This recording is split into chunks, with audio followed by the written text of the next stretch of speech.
Hi friends, ఇవాళ నేను చెప్పబోయే స్టోరీ వచ్చి మన శంషాబాద్లో ఉన్న అమ్మపల్లి టెంపుల్ గురించి.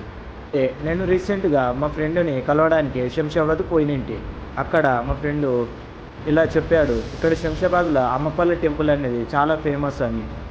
మా ఫ్రెండ్ చెప్పగా అలా నాకు ఆ టెంపుల్ ఎలాగైనా చూడాలని మనసులో అనిపించింది. అయితే మా ఫ్రెండ్ని అడిగాను, నన్ను అక్కడికి తీసుకెళ్ళు అని చెప్పేసి.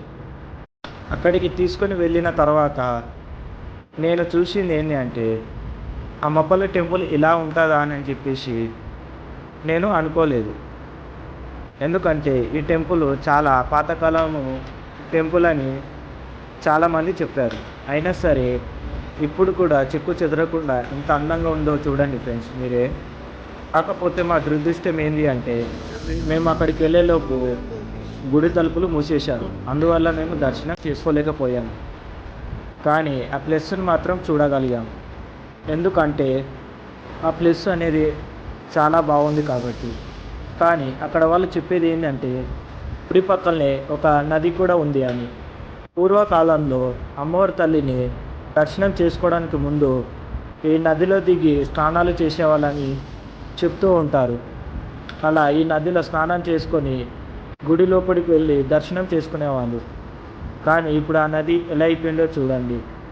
దాని పక్కన నిల్చొని ఫోటోలు దిగుతున్నారే తప్ప దానిలోకి వెళ్ళి ముఖం కడుక్కోవడానికి కూడా పనికి రాకుండా అయిపోయినాయి అవి. కానీ నది మాత్రం చూడడానికి బాగానే ఉండిండే ఫ్రెండ్స్. తర్వాత మేము ఆ నదిని చూసేసి గుడి లోపలికి వెళ్ళాము. అలా వెళ్ళి బయట నుంచే అమ్మవారి తల్లిని దర్శనం చేసుకొని అలా చుట్టూ ఉన్న గుడిని మరి మనుషులని చూసి అలా బయటికి వచ్చాము ఫ్రెండ్స్. బయటికి వచ్చిన తర్వాత మాకు ఒక దగ్గర శివుని గుడి కనిపించింది.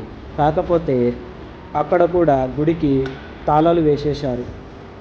అందువలన మేము దర్శనం చేసుకోలేకపోయాము. కానీ శివుణ్ణి బయటి నుంచి చూసి ఆనందపడ్డాము. ఇట్లా బయట నుంచి శివయ్యని దర్శనం చేసుకున్నాము. కానీ ఈ శివయ్యని చూస్తే నాకు శ్రీ మంజునాథ సినిమాలో ఉన్న శివునిలాగానే కనిపించింది నాకైతే.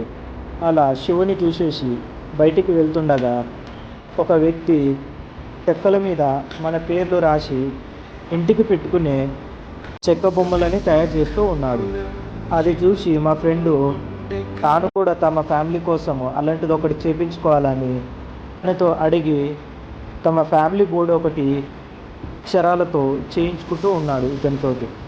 అది ఎలా చేస్తాడా అని చెప్పేసి నేను 10 నిమిషాల దాకా అతన్ని చూసుకుంటూ ఉన్నాను. ఎందుకంటే ఆయన తమ సొంత కష్టం మీద బతుకుతున్నాడు. నేను ఎందుకు అలా చెప్తున్నానంటే, నేను గుడి లోపలికి వెళ్ళి నుంచి వచ్చేదాకా ఆడ గుడి మెట్ల కాడ చాలామంది అడుక్కుంటూ ఉన్నారు. కానీ ఇతను మాత్రము తమ సొంత కష్టం మీద బతుకుతుండే అట్లా అడుక్కోకుండా.